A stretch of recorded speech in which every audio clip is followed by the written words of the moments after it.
hebi dum do nde mayo Papiss ambo gelongal minen nyakoyo yo Allah jurmo yafo habanade lejon wadi dum beketi habanade tande wadi dum beketi dende chude chatke bade tua waliya be bade tua mi bade tua serem be bade tua mi bade tua anu be bade tua de mayo jawo Allah yurmo yamo de Papiss kelongal Allah yurmo yamo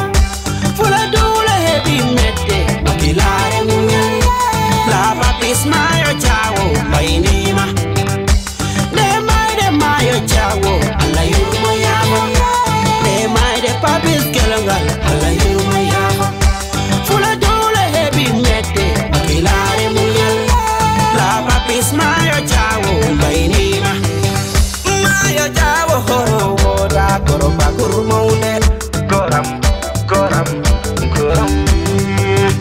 don dinado horde FOULADOU on yehi hande buran no do kakku FOULADOU on tawi hande yo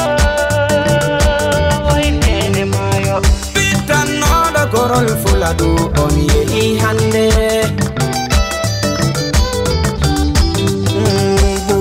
no do noppi FOULADOU on tawi hande goram Europe Afrique Asie on yehi hande Papiss wakelangal yo Allah yamo de mayo jawo Allah yurmo yamo de Papiss kelongal Allah yurmo yamo FOULADOU la hebi mette wakilare munyal la Papiss mayo jawo bainima de mayo jawo Allah yurmo yamo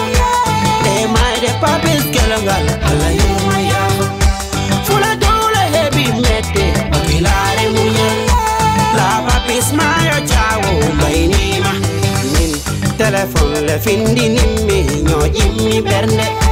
sir palas bandu amdo don digi yer ko mayde susi redu nabanimmi mayo ko mayde woni gonga nabanimmi Papiss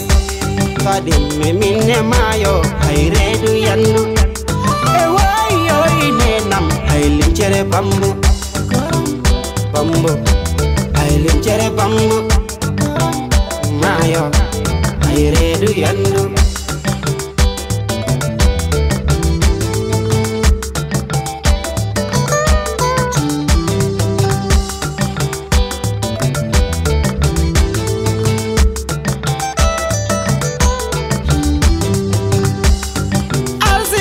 nabi jalibe membe bejenku FOULADOU be ise kumbalo ye se la galma yo kura boydi be wana hande hanon be jali de mayo jawo Allah yurmo yamo de Papiss kelongal Allah yurmo yamo FOULADOU la hebi mette wakilare munyal la Papiss mayo jawo bainima de mayo jawo Allah yurmo yamo de Papiss kelongal Allah yurmo yamo FOULADOU la hebi mette wakilare munyal la Papiss mayo jawo bainima awayi ko feere yoyreran bare feere mudum keddo non kiltiro ene nyaagi on sabi Allah ngal nornelado musiden jokkodiren gabbodiren gendodiren sen gendodiriya wallahi ala won ko hedara he mede